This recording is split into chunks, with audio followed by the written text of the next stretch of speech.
Hello बच्चों, so the question here is how can change of size of eyeball be one of the reason for option first है myopia and second है hypermetropic eye. So देखो concept जो यहाँ पे use करेंगे that will be defects of human eyes. Defects of human eyes. देखो होता क्या है कि जो मायोपिया है, ठीक है, मायोपिया में जब आईबॉल के साइज में चेंज आता है तो होता क्या है कि डिस्टेंट ऑब्जेक्ट्स हमें विजिबल नहीं होते. Distant objects are not visible. ठीक है, डिस्टेंट ऑब्जेक्ट्स हमें विजिबल नहीं होते बिकॉज कर्वेचर जो होता है आइस का वो डिक्रीज हो जाता है. कर्वेचर डिक्रीज हो जाता है हमारा.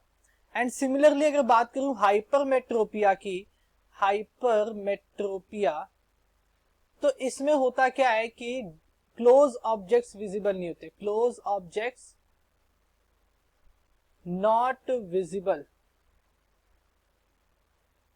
ठीक है, क्लोज ऑब्जेक्ट्स विजिबल नहीं होते.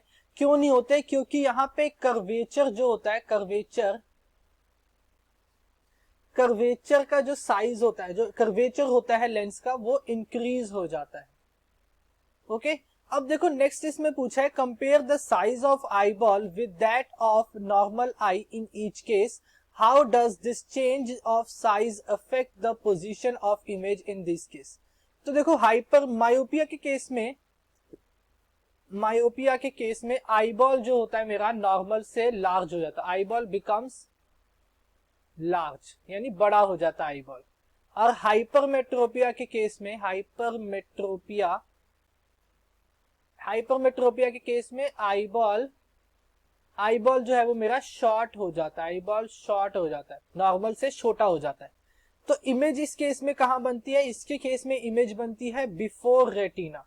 मायोपिया के केस में रेटिना के आगे बनती है इमेज, और हाइपरमेट्रोपिया के केस में बिहाइंड रेटिना यानी कि रेटिना के पीछे बनती है हमारी इमेज. ओके सो ये आंसर होगा. I hope you understand it well. Thank you.